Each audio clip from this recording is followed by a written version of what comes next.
ಅಕ್ರಮ ಯಶೋವರ ತಾಯಿಯ ವಿರುದ್ಧ ಈ ಅಕ್ರಮ ಕಾಂಪೌಂಡ್ ನಿರ್ಮಾಣ ಆರೋಪ ಮೂಲ ದಾಖಲೆ ಬಿಡುಗಡೆ ಮಾಡಿದ ಜಿಪಿಎ ಹೋಲ್ಡರ್ ದೇವರಾಜು.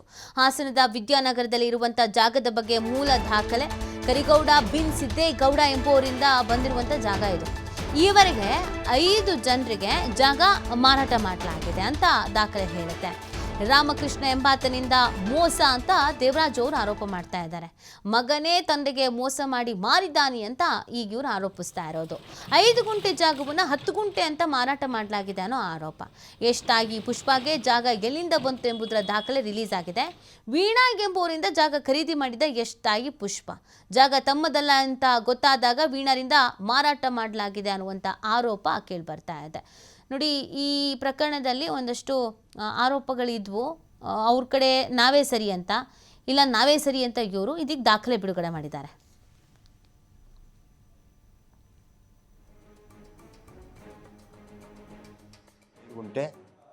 ಮತ್ತೆ ರಾಮಕೃಷ್ಣ ಬಿನ್ ಚಿಕ್ಕೇಗೌಡ ಅನ್ನೋರಿಗೆ ಕರಿಗೌಡ ಸಿದ್ದೇಗೌಡ ಅನ್ನೋರು 1965ರಲ್ಲಿ ಇವರಿಗೆ 5 ಗುಂಟೆ ವಿಭಾಗವಾಗಿ ಕ್ರಾಯ್ ಕೊಡ್ತಾರೆ. ಕೊಟ್ಟಾಗ ಈ ರಾಮಕೃಷ್ಣ ಚಿಕ್ಕೇಗೌಡ ಅನ್ನೋರು ಇವರಿಗೆ ಬಂದಿದ್ದು 5 ಗುಂಟೆ ಜಾಗನ ಈ ರಾಮಕೃಷ್ಣ ಚಿಕ್ಕೇಗೌಡ ಏನು ಮಾಡ್ತಾರೆ ಅಂತ ಅಂದರೆ, ರಾಮಕೃಷ್ಣ ತನ್ನ ತಂದೆಗೆ 1 ಡಬಲ್ ಆಗಿ ಮಾರಾಟ ಮಾಡ್ತಾರೆ. ಇಲ್ಲಿಂದ ಇದು ಫ್ರಾಡ್ ಆಗಲಿಕ್ಕೆ ಶುರುವಾಗ್ತದೆ. ಮಗನೇ ಅಪ್ಪನಿಗೆ ಬಂದು ಇರ್ತಕ್ಕಂಥ ಜಾಗನ 5 ಗುಂಟೆನ 10 ಗುಂಟೆ ಆಗಿ ಮಾಡ್ತಾರೆ. ಅದಕ್ಕೆ ಎಲ್ಲ ದಾಖಲಾಯಿತು ನಮ್ಮ ಹತ್ರ ಇದೆ. ಅಲ್ಲಿಂದ ಈ ಚಿಕ್ಕೇಗೌಡರು ಏನು ಮಾಡ್ತಾರೆ ಅಂತ ಅಂದರೆ 3 ಜನಕ್ಕೆ ಮಾರಾಟ ಮಾಡ್ತಾರೆ. ಒಂದು ಡಾಕ್ಟರ್ ಕೆ ರಾಮಭಟ್ರಿಗೆ, ಮತ್ತೊಂದು ಹಿರೇಗೌಡರಿಗೆ, ಮತ್ತೊಂದು ರುದ್ರೇಗೌಡರಿಗೆ 3 ಜನಕ್ಕೂ ಮಾರಾಟ ಮಾಡ್ತಾರೆ. ಅಲ್ಲಿಗೆ ಇವರ ಆಸ್ತಿ ಕ್ಲೋಸ್ ಆಗಿರುತ್ತೆ. ನಮ್ಮ ಲಕ್ಷ್ಮಮ್ಮನವರ ಆಸ್ತಿಯನ್ನು, ಖಾಲಿ ಜಾಗವನ್ನು ಇದೇ ನನ್ನ ಜಾಗ ಅಂತ ಅಂದ್ಬಿಟ್ಟು ಮತ್ತೆ ಈ ಚಿಕ್ಕೇಗೌಡರಿಂದ ಈ ಕೆಳಕಂಡಂಥವರಿಗೆ ಮಾರಾಟ ಆಗ್ತದೆ. 2007ರಿಂದ ಈಚೆಗೆ KP ಶ್ರೀಮತಿ ಮಲ್ಲೇಶ್, ಗಿರೀಶ್ ಮಾಲಿಂಗಪ್ಪ, ನಂತರ CJ ವೀಣಾ ಕೋಮ್ ಗಿರೀಶ್. ವೀಣಾ ಯಾರು ಅಂದರೆ ಪುಷ್ಪಾ ಮೇಡಮ್ಗೆ ಮಾರೋದ್ರಲ್ಲ, ಅವರು ವೀಣಾ ಅವರು ಅವರು ಮಾರೋಗಿರೋದು ಯಾರಿಗೆ? ಪುಷ್ಪಾ ಮೇಡಮ್ಗೆ. ಈ ವೇಟ್ ಮೆಜರ್ಮೆಂಟ್ ಇನ್ಸ್ಪೆಕ್ಟರ್ ನಟರಾಜನಿಗೆ ತೋಪೇಗೌಡ ಬಿನ್ ದೇವೇಗೌಡ ಅನ್ನೋರು ಮಾರಿರೋದು. ಅವ್ರ ಅಪ್ಪನಿಗೆ ಕೊಟ್ಟು ಅವ್ರ ಅಪ್ಪನಿಂದ ಇವರಿಗೆ ಬಂದಿದೆ. ಇದು ನಮ್ಮ ಜಾಗವನ್ನೇ ತೋರಿಸಿ ಇದೇ ಜಾಗ ಅಂತ ಇವ್ರಿಗೆ ಸತ್ಯ ಗೊತ್ತಾಯಿತು. ಇದು ನಮ್ಮದಲ್ಲ ಜಾಗ, ನಾವು ಮೋಸ ಹೋಗಿದ್ದೀವಿ ಅಂತ ಗೊತ್ತಾದಾಗ ಏನು ಮಾಡಿದ್ರು, ಎಲ್ಲ ಮಾರಿ ಹೋದರು.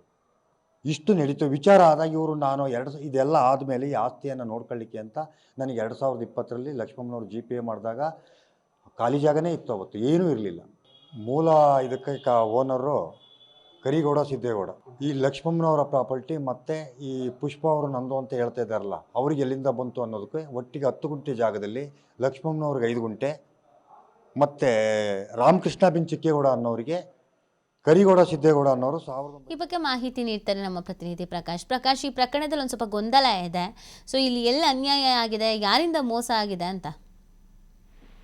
ಈಗಾಗಲೇ ಅಕ್ರಮ ಕಾಂಪೌಂಡ್ ತೆರವು ವಿಚಾರಕ್ಕೆ ಸಂಬಂಧಪಟ್ಟಾಗ ಹಾಸನದ ವಿದ್ಯಾನಗರದಲ್ಲಿ ಯಶ್ತಾಯಿ ಪುಷ್ಪಾರವರ ಮನೆಯ ಮುಂದೆ ಒಂದಿಷ್ಟು ಜಾಗಕ್ಕೆ 1,500 ಅಡಿ ಜಾಗಕ್ಕೆ ಅಕ್ರಮವಾಗಿ ಕಾಂಪೌಂಡ್ ಹಾಕಲಾಗಿತ್ತು ಯಶ್ತಾಯಿ ಅವರಿಂದ. ನಂತರದಲ್ಲಿ ಕೋರ್ಟ್ ಆದೇಶದಂತೆ ಅದನ್ನ ತೆರವು ಮಾಡ್ತಾರೆ GPA ಹೋಲ್ಡರ್ ದೇವರಾಜು. ಅದಾದ ನಂತರದಲ್ಲಿ ಮತ್ತೆ ಇವರು ಹಾಸನಕ್ಕೆ ಬರ್ತಾರೆ.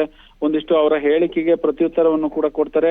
ಠಾಣೆಯಲ್ಲಿ ದೇವರಾಜು ವಿರುದ್ಧ ಒಂದು ಕಂಪ್ಲೇಂಟ್ ಅನ್ನು ಕೊಡ್ತಾರೆ. ಅತಿಕ್ರಮ ಪ್ರವೇಶ ಮಾಡಿ ಕಾಂಪೌಂಡ್ ಅನ್ನ ಒಡೆದು ಹಾಕಿದ್ದಾರೆ ಅನ್ನುವ ಮುಖಾಂತರ ಒಂದಲ್ಲಿ ದೂರನ್ನು ದಾಖಲು ಮಾಡಿ ತಾಯಿಯರವರು ಒಂದಿಷ್ಟು ಹೇಳಿಕೆಗಳನ್ನ ಕೂಡ ಕೊಟ್ಟು ಹೋಗ್ತಾರೆ. ನಂತರದಲ್ಲಿ ಅದು ಯಾವಾಗ ಒಂದಿಷ್ಟು ಬೆಳವಣಿಗೆ ಆಗುತ್ತೆ, ಈಗ ಮತ್ತೆ GPA ಹೋಲ್ಡರ್ ದೇವರಾಜು ಒಂದು ಹೊಸ ದಾಖಲೆಯನ್ನು ಕೂಡ ಬಿಡುಗಡೆ ಮಾಡಿರುವಂತದ್ದು. ಅಂದ್ರೆ 10 ಗುಂಟೆ ಜಾಗ ಯಾರಿಂದ ಬಂದಿರುವಂತದ್ದು ಅನ್ನೋದ ದಾಖಲೆಯನ್ನ ಸ್ವತಃ ದೇವರಾಜು ಈಗಾಗಲೇ ಬಿಡುಗಡೆ ಮಾಡಿರುವಂತದ್ದು.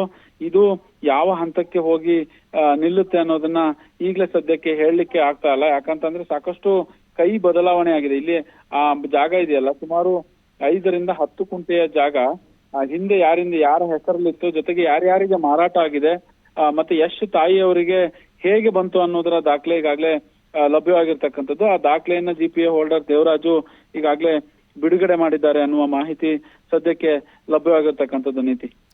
ಥ್ಯಾಂಕ್ ಯು ಪ್ರಕಾಶ್, ತಮ್ಮ ಡೀಟೇಲ್ಸ್ಗಾಗಿ.